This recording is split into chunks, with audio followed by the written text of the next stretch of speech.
पालघर जिल्ह्यातील उधवा धुंदलवाडी मार्गावरून टोल चुकवत जाणाऱ्या अवजड वाहनांविरोधात ग्रामस्थांनी मोठा संघर्ष छेडला।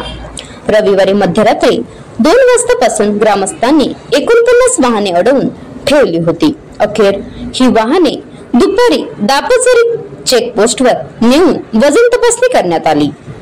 तपासणी दरम्यान 19 वाहनांमध्ये क्षमतेपेक्षा अधिक वजन तर 10 वाहनांमध्ये निर्धारित मर्यादेपेक्षा जास्त भार आढळून आला। नियमभंग करणाऱ्या या वाहनांवर पोलिसांनी तात्काळ कारवाई करत एकूण 6,90,000 रुपयाचा दंड आकारला आहे। हा दंड ई-चलनद्वारे वसूल करण्यात आला असून अजूनही कार्यवाही सुरू असल्याचे पोलिसांकडून सांगण्यात आले। या संघर्षाच्या वेळी प्रवीण ठाकरे, अविनाश मिसाळ, जयेश चौधरी, अरुण मिसाळ, अजय सावर, शिवराम चौधरी, राहुल महाकाळ, कमलेश गोतरना यासह अनेक ग्रामस्थ मोठ्या संख्येने उपस्थित होते। रस्ता खड्डेमय झाल्याने ग्रामस्थांना प्रचंड अडचणींचा सामना करावा लागत असल्याने यापूर्वीही 2 वेळा अशा प्रकारचे आंदोलन करण्यात आले होते। पोलीस प्रशासनाने पुढे अशा वाहनांना ग्रामपंचायत हद्दीतून मुक्तपणे जाण्यास परवानगी दिली जाणार नसल्याचे स्पष्ट केले आहे। यासाठी संबंधित ठिकाणी बॅरिकेड्स लावण्यात आलेले आहेत।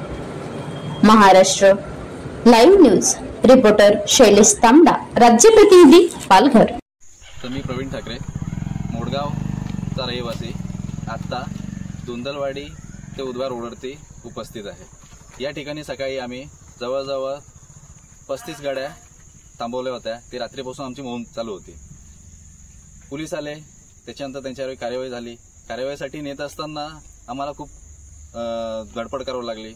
त्यांचे दलाल हे प्रत्येक ठिकाणी टपून होते, प्रत्येक गाडी पळवण्याचे प्रयत्न झाले आणि अशा प्रयत्नामध्ये काही प्रयत्नामध्ये ते सफल झाले। आमच्या हातातून भरपूर सगळ्या काही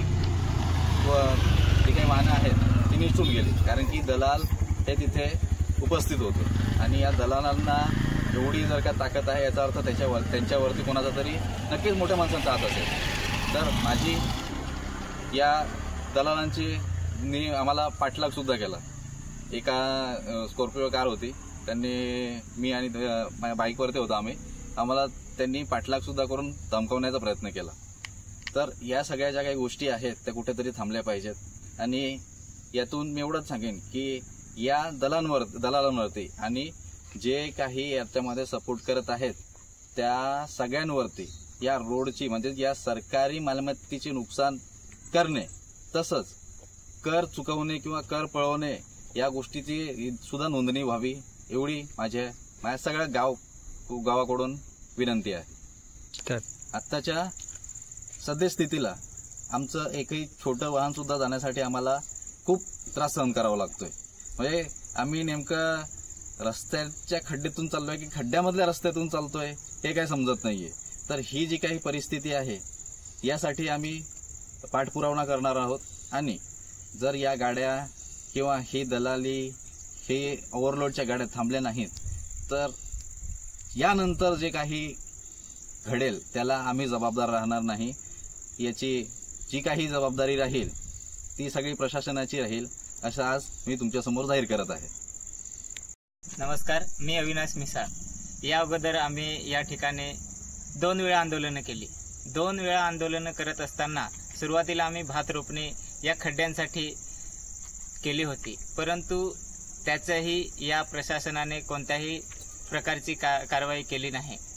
त्यानंतर आम्ही या रस्त्यासाठी मागणीसाठी आम्ही PWD अधिकारी यांच्या दालनामध्ये गेलो होतो। तिथे आम्हाला कळलं की जे भात रोपणी आम्ही केली होती ती भात रोपणी आंदोलनाच्या नंतर त्यांनी डागडुगी केली होती असं त्यांनी सांगितलं आणि त्याच्यानंतर आम्ही त्या दालनामध्ये उभे राहून सांगितलं की साहेब त्या ठिकाणी कोणत्याही प्रकारची कारवाई झालेली नाही आणि त्या ठेकेदाराने कोणतेही त्या ठिकाणी काम केलं नाही। तर त्याच ठिकाणी त्यांनी संबंधित अधिकाऱ्यांशी बोलणं करून त्यांनी सांगितलं की पुन्हा एकदा त्या रस्त्याची डागडुगी व्हावी। असं करत असताना त्यांनी 5 ते 6 दिवसामध्ये या ठिकाणी डागडुगी करण्याचं काम सुरू केलं आणि हे सुरू करत असताना सुद्धा ओव्हरलोड गाड्या थांबल्या नाही। त्या अधिकाऱ्याने PWD अधिकाऱ्याने सांगितलं होतं की आम्ही SP साहेबांना पत्र देतो, त्या ठिकाणच्या ओव्हरलोड गाड्या थांबवाव्यात, त्या ठिकाणी डागडुगीचं काम होणार आहे. परंतु तसं काही आम्हाला कळालं नाही की SP साहेबांना पत्र गेलं किंवा नाही.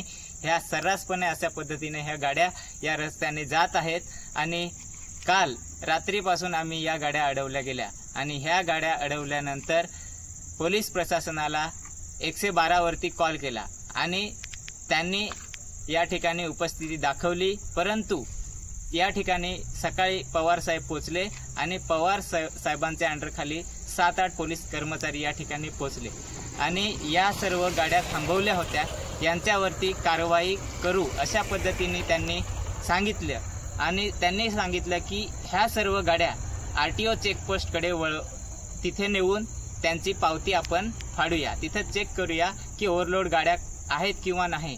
असं करत असताना काही गाड्या ज्या आहेत ह्या उजवा तलासरी मार्गे लावल्या आणि काही गाड्या ज्या आहेत ह्या धुंदलवाडी मधून रिटर्न त्या ठिकाणी चेकपोस्टकडे नेत असताना बरेच अडचणी आल्या. म्हणजेच त्या ठिकाणी पोलीस प्रशासनाला कोणतीही कारवाई करता आली नाही असं आमच्या निदर्शनात दिसून आले.